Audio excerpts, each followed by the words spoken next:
dan ketelatenan yang tinggi, terutama bila berhubungan dengan peserta didik yang masih kecil. Barangkali tidak semua orang dikaruniai sifat seperti itu. Namun bila seseorang telah memilih untuk memasuki profesi guru, ia dituntut untuk belajar dan berlaku seperti itu.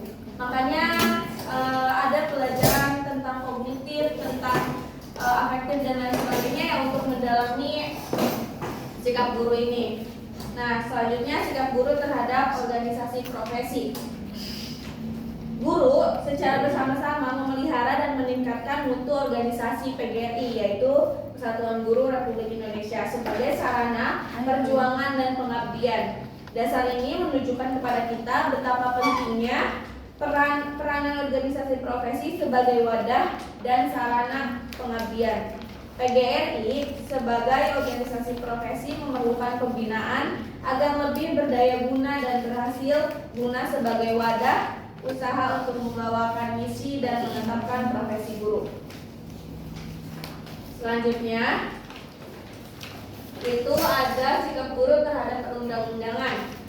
Pada butir ke-9 Sumpah atau Janji Guru Indonesia disebutkan bahwa guru melaksanakan segala kebijaksanaan pemerintah dalam bidang pendidikan. Kebijaksanaan pendidikan di negara kita dipegang oleh pemerintah, dalam hal ini oleh Kemendikbud RI, itu buat yang negeri kan, Kemenag itu buat yang agama-agama, dan Kemenag RI. Dalam rangka pembangunan di bidang pendidikan di Indonesia, pemerintah mengeluarkan ketentuan-ketentuan dan peraturan-peraturan yang merupakan kebijaksanaan yang akan dilaksanakan oleh aparaturnya, yang meliputi antara lain pembangunan gedung-gedung pendidikan, itu diaturnya oleh yang tadi itu Kemendikbud atau Kemenag RI, atau pemerataan kesempatan belajar antara lain dengan melalui kewajiban belajar, peningkatan mutu pendidikan, pembinaan generasi muda dengan meningkatkan kegiatan karang taruna dan lain-lain. Selanjutnya, sikap guru terhadap lingkungan kerja. Agar setiap personal sekolah dapat berfungsi sebagaimana mestinya, mutlak adanya hubungan yang baik dan harmonis di antara secara personal, yaitu hubungan baik antara kepala sekolah dengan guru, kepala sekolah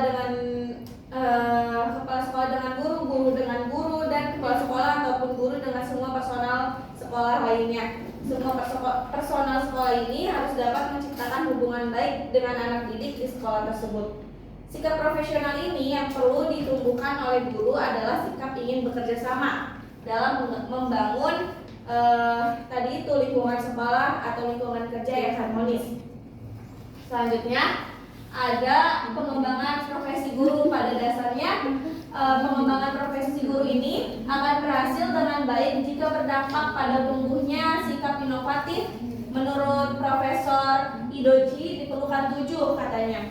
Pembelajaran guna mendorong guru bersikap inovatif serta dapat melakukan inovasi, antara lain belajar kreatif. Belajar kreatif kan sekarang udah mulai kurikulum kampus mereka ya, yang mana tidak hanya berpusat pada guru tetapi juga pada anak didik. Maka dari itu guru sebagaimana mestinya guru harus bersifat lebih kreatif dibanding peserta didik agar menumbuhkan sifat-sifat yang sebenarnya peserta didik itu punya gitu, cuman berhubung dicekokin terus sama guru makanya terpendam gitu. Makanya sekarang guru itu harus lebih menumbuhkan sifat-sifat yang ada di peserta didik itu. Yang kedua, belajar seperti kupu-kupu. Nah, belajar seperti kupu-kupu ini adalah sebuah filosofi yang mana kupu-kupu itu bertahan cuma 2 minggu di alam semesta. Jadi arti dari belajar kupu-kupu bertahan 2 minggu itu adalah memanfaatkan waktu sebaik-baiknya untuk belajar lebih dalam, lebih giat lagi gitu kan.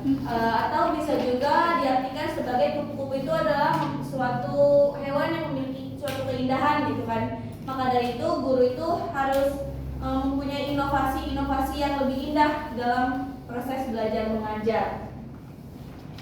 Belajar keindahan dunia dan akhirat. Kenapa itu? Belajar keindahan dunia dan indahnya menjadi guru. Selanjutnya belajar mulai dari sederhana dan konkret. Nah, nggak bisa kan kita mengajari peserta didik langsung dari atas gitu kan. Pastinya harus dari step by step gitu kan. Kalau dari atas nanti linglung, ngubeng gitu kan. Nah, selanjutnya belajar rotasi kehidupan. Terus belajar koordinasi dengan orang profesional. Pasti ada sharing menyaring gitu kan.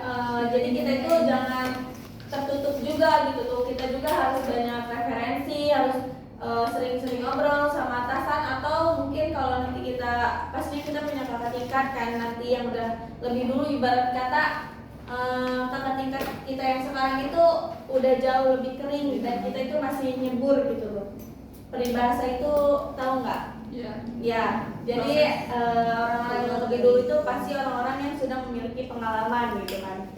Nah, belajar keluar dengan kesatuan pikiran. Itu tuh harus belajar lebih luas lagi, nggak terpaku pada satu materi, gitu. Nggak terpaku pada satu sumber. Mungkin itu saja. Selanjutnya akan dilanjut pada rekan saya.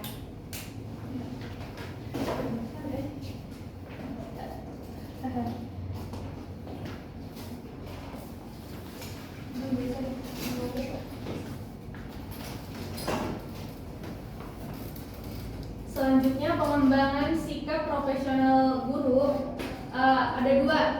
Yang pertama pre-service, yang dimana ini tuh prajabatan seperti kita satu ya, dimana pre-service ini mempelajari tentang ilmu pengetahuan, sikap, keterampilan. Tidak hanya itu saja,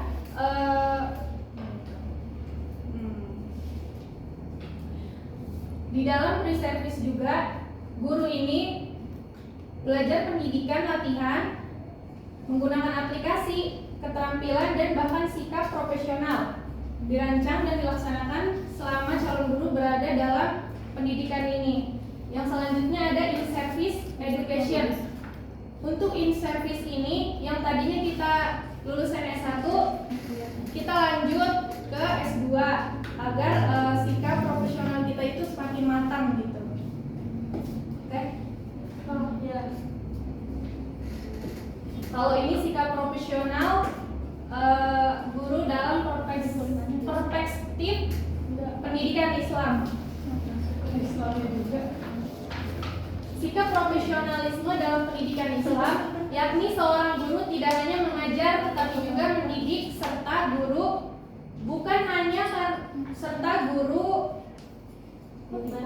hanya karena ia telah memenuhi kualifikasi keilmuan dan akademis saja, tetapi lebih penting lagi ia harus terpuji akhlaknya, seperti memiliki sifat sabar dalam mengajar, menyampaikan apa yang diserukan dengan penuh kejujuran, dan menjalankan aktivitas pendidikan dengan penuh keikhlasan. Kesimpulan dari materi yang sudah dibahas tadi yaitu sikap profesional guru merupakan sebuah tindakan atau aktivitas berupa keteladanan yang baik dalam menjalankan tugas sebagai seorang guru yang memiliki pengetahuan, sikap, dan keterampilan yang tinggi dalam menjalankan tugas pokok keguruan. Itu saja. Ya, silakan. Mungkin itu saja dari kelompok kami. Dilanjut dengan kelompok 3. Kampung mau pertanyaannya. Iya. Nanti setelah di kampung pertanyaannya baru lanjut dulu. Jangan dijawab. Iya. Nanti dulu. Berarti nanya dulu Pak. Ya. Resuminya teman dikumpul. Bapak bisa sekarang. Selanjutnya ada yang ingin ditanyakan dulu. Maaf. Bawa sini. Udah di sini kan gitu. Yang satu itu.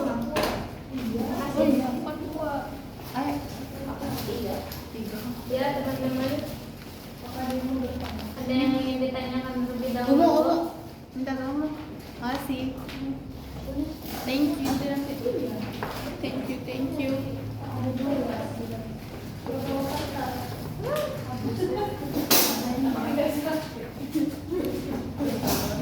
See. sikap tentang sikap kalau sikap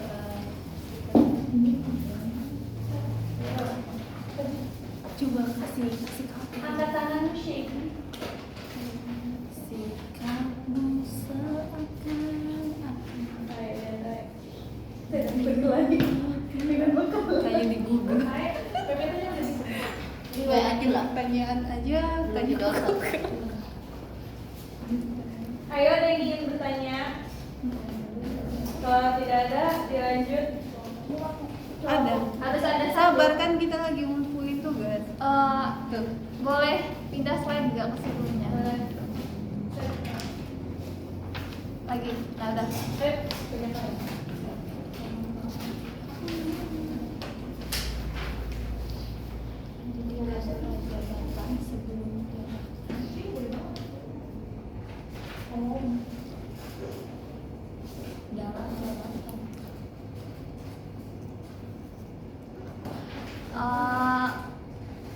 mau nanya Ya.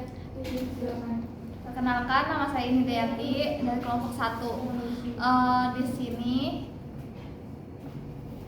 boleh minta dijelaskan ulang soal 2 tahapan ini. Jadi apa yang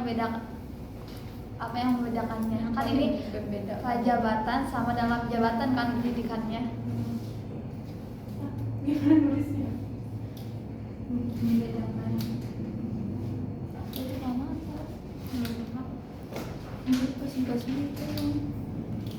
biasanya 30